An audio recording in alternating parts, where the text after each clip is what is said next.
Small Town Redditors, what's the weirdest unsolved crime in your town, old or new? About 30 octoseconds ago, a refuse worker found the badly burned body of an 18-month-old boy amongst the bags and recycling. Forensics deduced that due to the condition of his liver he died less than a week before his body was found. Hospital and medical records were used to establish that nobody in the county was missing a child. He doesn't have a name on his gravestone. Edit. It was in Cumbria, England. The police likely didn't retain a DNA sample, or we might have heard something about familial DNA by now. The local police aren't very good. Look up the case of Poppy Worthington as an example. Most local people assume he died of SIDS. Then his parents panicked and tried to conceal his body. Whoever did it must have had an element of local knowledge in order to know where to put the corpse. There is a street in my city called Park Avenue. It's a very small city, mostly blue-collar. In 2005, a newborn baby boy was found dead near a factory on Park Avenue. Doctors could tell he was born alive and likely lived for a few hours before he died. I don't know if he was abandoned, left to die, or killed in some way. That info was never released. Police made a statement saying, "Please come forward. We want to help you bury this child properly." The mother sent an anonymous letter to the police station 2 weeks later, and said she would come to the station soon. The letter didn't explain the circumstances, but it did say she was afraid. She never came forward. The baby was named Baby Parker and money was raised to give him a proper burial. People still leave gifts at his grave. About 15 years ago, a town near where I grew up drained a man-made lake that was used for recreational swimming. This particular year they decided to drain the whole thing to do a clean-up. They discovered an intact skeleton that had been sitting at the bottom of the lake for something like 50 years based on the class ring that was still on the skeleton. From my understanding, this person had never been reported missing or anything. This has happened a number of times in the Boston area. Young able-bodied people, mostly men, disappear from bars or clubs and are eventually found in the harbor, the river or another body of water. There's a lot of crazy conspiracy theories and talk of a serial killer, but it seems to be just a combination of alcohol, the dark and an unfamiliarity with the area. They make a string of poor choices, wind up too close to the water, then fall in and drown when there's nobody around to notice. Yup, and Tyler Davis, who went missing in the Easton area in February 2019. Both possibly inebriated men that went missing from very popular central Ohio areas. Also Joey Labute, who was last seen alive at Union Cafe, but his body was actually found. Unlike the other two, those three stick out the most. But there are a few other cases of young men that have gone missing after drinking in Columbus. There's nothing that links the cases to suggest a serial killer, but it's still strange that this many similar cases happen in a mid-tier city comparatively. I hadn't heard about Pittsburgh having a series of similar cases, but that's interesting. Upsetting and sad. Interesting. Just the fact that they are all leaving drinking establishments late at night points towards the more likely scenario that they were drunk, confused, and then passing out and succumbing to the elements. But then there's other details that don't add up, and to add to the mystery, their bodies haven't been found even after many searches in already very populated and always developing parts of the city. Something like this happened in my hometown. They found his body in the river a while later. There were security cameras that showed him walking in the general direction of a bridge, and a few drivers saw him walking the car part of the bridge. They determined he probably fell in the river trying to jump from the car part of the bridge to the pedestrian part. There's a 3-5-foot gap, and apparently the gap is not obvious.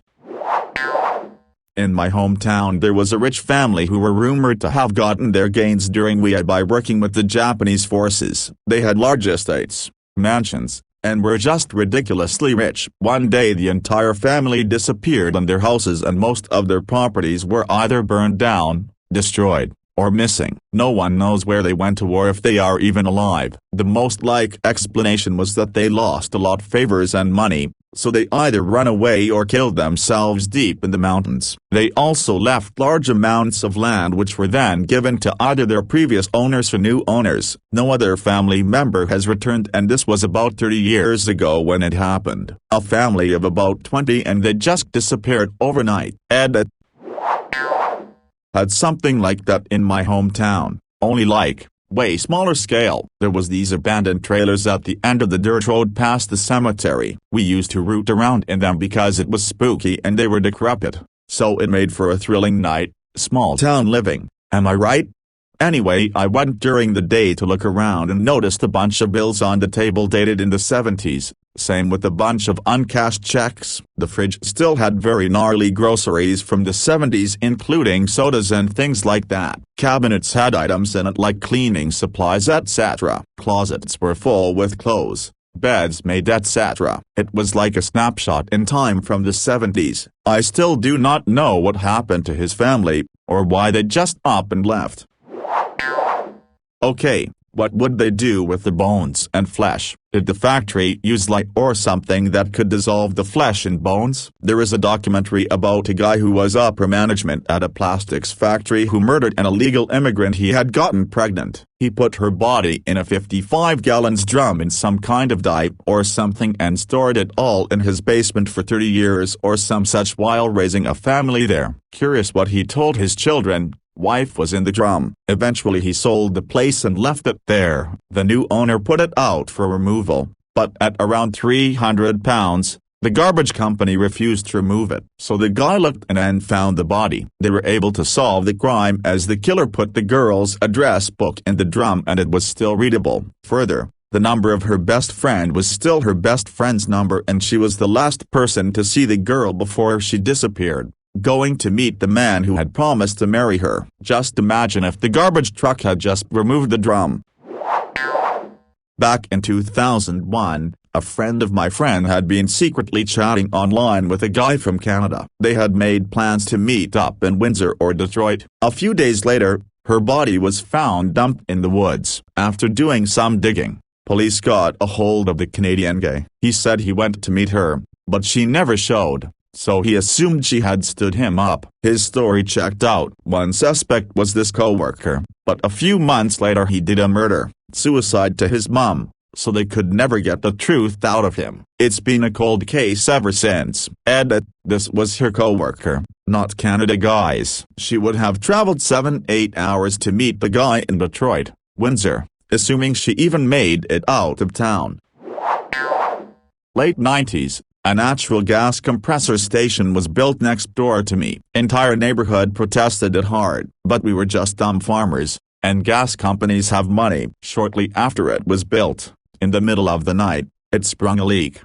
Compressed gas spewed into the air like a geyser, and there was now a jet black cloud next door. Not that I could see much anyway at that hour. The sound it made was so loud, it would make a foghorn sound like a squeaky toy. Anyway, we evacuated to the other side of town to some family and watched the news. Apparently it ended quickly enough. They estimated $13 million worth of natural gas was shot into the environment. So we go back. Reporters talk to my dad and stuff. Then two men show up, hand something to each news company, and everyone leaves immediately. My family and my neighbors are standing there like WTF. Where did the reporters go? Within the hour, it was no longer on the news. If you Google it, you'll find no trace of it. They just made that story disappear. Pretty recent, January this year. I'm in a village, so it's even smaller. I live right next to a river, and one day after rain my grandpa went searching for snails, but he found a head still with some flesh. A neighbor had also found an arm around the same time. The police were called. They found the body and a few dogs chewing on it, but it was in a bag hanging from a tree above the river. At first it was assumed it was from the big city thrown into the river, but no, it's hanging from the damn tree. The weirdest thing is that the woman was not from the village itself.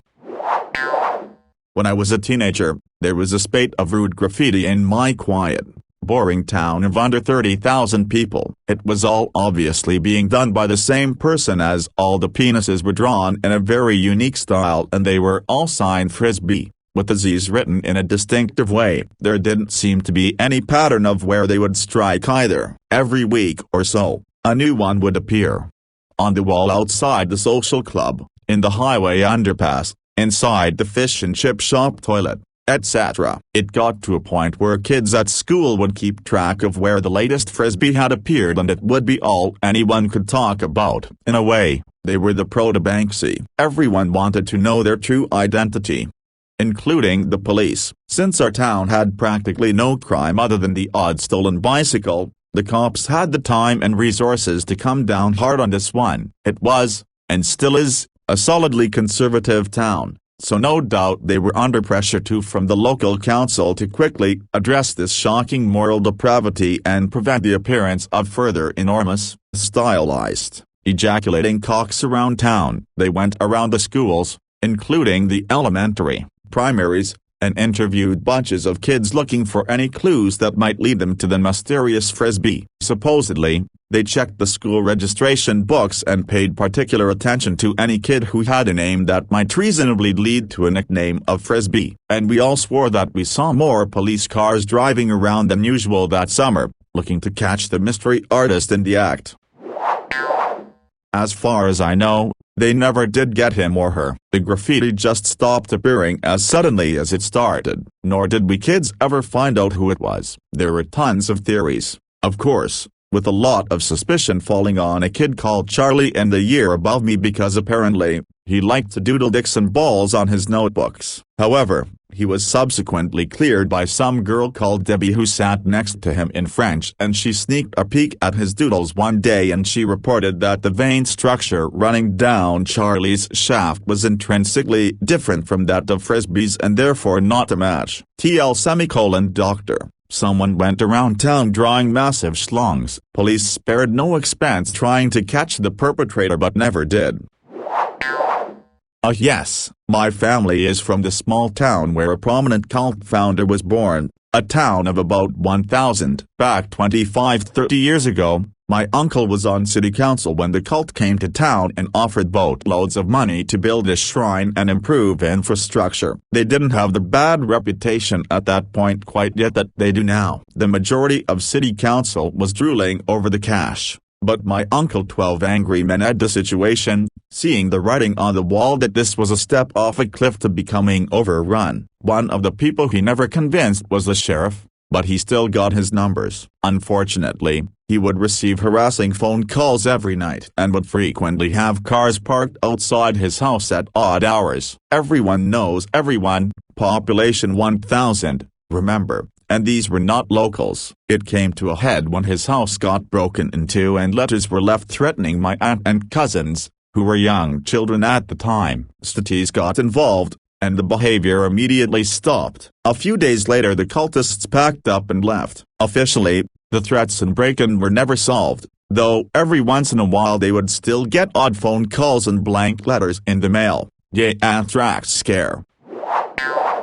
It's not really unsolved but definitely a weird one. There was a row of terraced houses next to the church. The one closest was occupied by two women, a mother and daughter, both who had some mental incapacities. They basically only left the house to walk to the supermarket. As the mother got older, only the daughter went out. Eventually, no one was leaving the house. The garden, which was already overgrown, got out of control. The poor structural condition at the back of the house worsened. This part was connected to the neighboring house, and after receiving no response, eventually the neighbors contacted the Environment Agency out of fear for their own house. The Environment Agency came round, received no response at the door, and so called the police to assist with access. Inside, letters were piled up behind the door. A desk fan was oscillating. The daughter was found on the floor. Dead. Had been for quite some time. Investigators come in and start searching the house.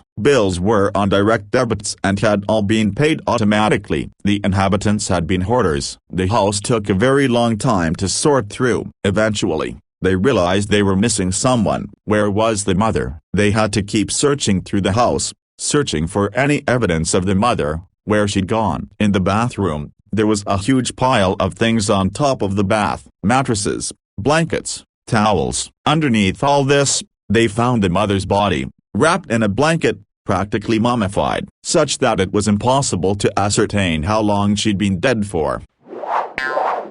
A girl in my town went missing and the cops just did nothing and refused to make an arrest despite the evidence. She had a shaky and very abusive relationship with her boyfriend. One night after they broke up again, he and his friend stopped by her in her parents' house, saying he wanted to talk to her in his car. She agreed and the three of them left. She hadn't been seen since. But her ex and his friend had been seen in town acting like nothing happened. The parents reported her missing and stated that their daughter's ex and his friend were last seen with her. The police didn't make an arrest and didn't investigate. It's been many years. I can't tell how long. I estimate about 4 years or more. Rumors spread like they always do. Rumors of her being sold as a sex slave. Rumors of her being murdered and either being buried somewhere or fed to pigs. No one knows what really happened, except the ex and his friend. This year the friend was found dead with a gunshot to the head. The bullet went straight through. If I remember correctly, it was ruled as a murder, but the rumor of suicide has been going around. Some say that the ex shot the friend because the friend was gonna snitch due to guilt. I think the ex is arrested now for the murder of his friend, but I could be wrong. There is a $2,000 reward for anyone who finds the missing girl. The family just wants closure. I remember seeing the father's truck covered in his daughter's picture trying to get the word out there. Cindy Tig Rivera, if you are reading this, your parents haven't given up. I still see your signs plastered all over town. They miss you so much. Many years ago, a house up the street from us burnt down. By the time firefighters got there, it was completely engulfed and a new home would have to end up being built. The man who lived there set it ablaze on purpose not long before going upstairs and shooting himself. Although his house was in complete destruction, with the fire yet to be put out, nobody expected him to be alive. This turned out to be true, but what they weren't expecting was that his body wasn't burned at all. The flames had avoided his body completely. It's unsolved because no one really knows why he killed himself or what the purpose was of burning down his house in the process. It's also a mystery as to how the fire didn't reach him. Dr. Man killed himself after setting his home on fire, with no one knowing why.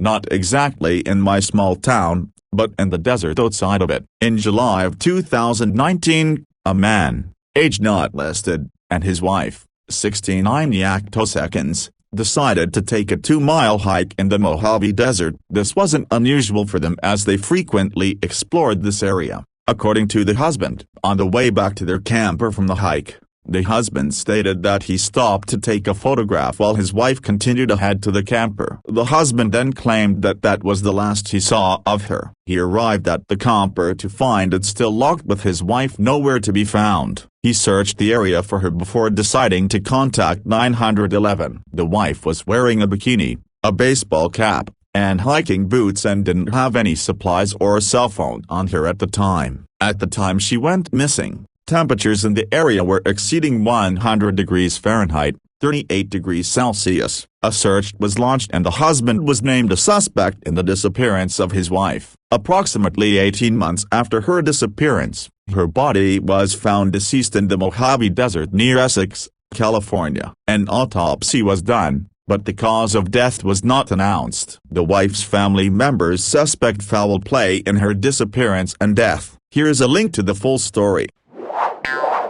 Sounds like something that happened in my town in Vermont a few years back. Little old lady was crossing an intersection downtown one evening, in the crosswalk, when she was struck and killed by a drunk driver. The drunk driver was a well-known local attorney. He waited until the next morning to turn himself in so he couldn't be tested for back. Used every dirty trick he had in the book to avoid jail time. Dragged the trial out for months. Tried to get it transferred to different districts, etc. Guess who never ended up going to prison?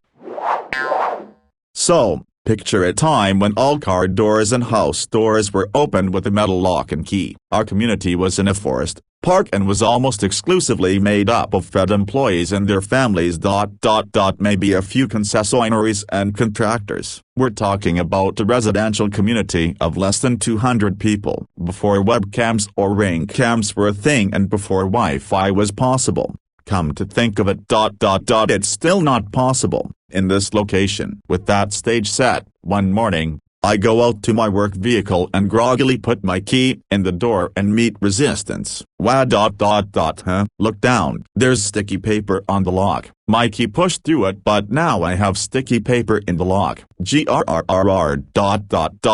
out my pocket knife and clean it out, go about my day. Get a radio from my S.O. later that day and the same thing happened to him. More people show up from our neighborhood and most of them had the exact same scenario. Okay, we think someone is playing a prank.